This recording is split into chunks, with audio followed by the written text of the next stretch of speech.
জয় নিতাই সকলকে। আশা করি সকলে খুব ভালো আছো। কি ভাবছো যে একবারে পাতা কলকে কিভাবে একটা টানে করে ফেলছি, তাই না? দেখে মনে হচ্ছে যে কিভাবে আমরা এক টানে পাতা কলকা করব।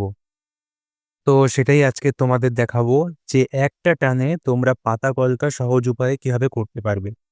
তো চলো শুরু করা যাক। প্রথমত দেখাই তোমাদের যে সোজা যেটা আছে, প্রথমে সোজা পাতাটা সেটা কিভাবে করবে।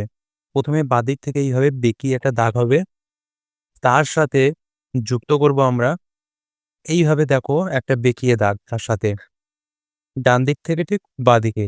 ঠিক আছে, এই দুটো দাগকে আমরা জয়েন করে প্রথমে যে পাতা কলকাটা আছে সেটা আমরা করব। তো এই দুটো দাগকে আমরা জয়েন করব, ঠিক আছে। তো দেখো প্রথমে যে বাঁদিকে যে দাগটা দিয়েছি এটা করলাম, তারপরে যে ডান দিকে যে দাগটা আছে সেই দাগটা এর সাথে দেখো এইভাবে বেঁকিয়ে সোজা করে একটু জয়েন করে দিতে হবে। ভালো করে লক্ষ্য করো কিভাবে করলাম। তো পরের পাতাটাও ঠিক সেম ভাবে দেখো করব। একটু লক্ষ্য করো তাহলে বুঝতে পারবে। দেখো প্রত্যেকটা পাতা এইভাবেই করতে হবে।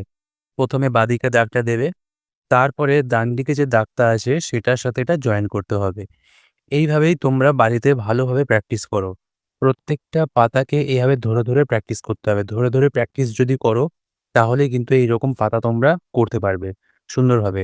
একটা টানে যেভাবে আমি পাতা করলাম সেই পাতাটা তোমরা কিন্তু একভাবে করতে পারবে। তো তোমাদেরকে প্রথম পাতাটা দেখালাম যে কিভাবে করতে হবে। এইবার দেখাবো তোমাদেরকে সেকেন্ড পাতাটা কিভাবে করবে।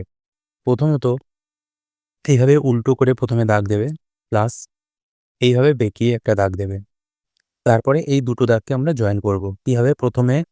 প্রথমে যে সেকেন্ডে যে বেঁকিয়ে দাগটা করেছি এটা প্রথমে করবে, তারপর ঠিক ঘুরিয়ে যে দাগটা আছে ওই দাগটা এর সাথে জয়েন করবে। ঠিক আছে? এইভাবে জয়েন করলে দেখো এই পাতাটা সুন্দরভাবে তৈরি হয়ে গেল। আবার দেখো সেম ভাবে আরেকটা পাতা করছি। প্রথমে এইভাবে সোজা গোল করে দাগ দিলাম, তারপরে ঠিক মুখ থেকে বেঁকিয়ে আবার এর সাথে জয়েন করে দিলাম। তোমরা এই কলকাগুলো থেকে কতটা কি বুঝতে পারছো আমাকে অবশ্যই কমেন্ট সেকশনে জানিও, এবং এই টেকনিকটা তোমরা তোমাদের জন্য সুবিধাজনক হচ্ছে কি না হচ্ছে সেটাও আমাকে জানিও। দেখতে দেখতে দেখো দুটো পাতাই কমপ্লিট করলাম। ঠিক আছে, কমপ্লিট হয়ে গেল। তো এইভাবেই এই পাতাগুলো করতে হবে এবং বাড়িতে খুব পরিমাণে প্র্যাকটিস করতে হবে।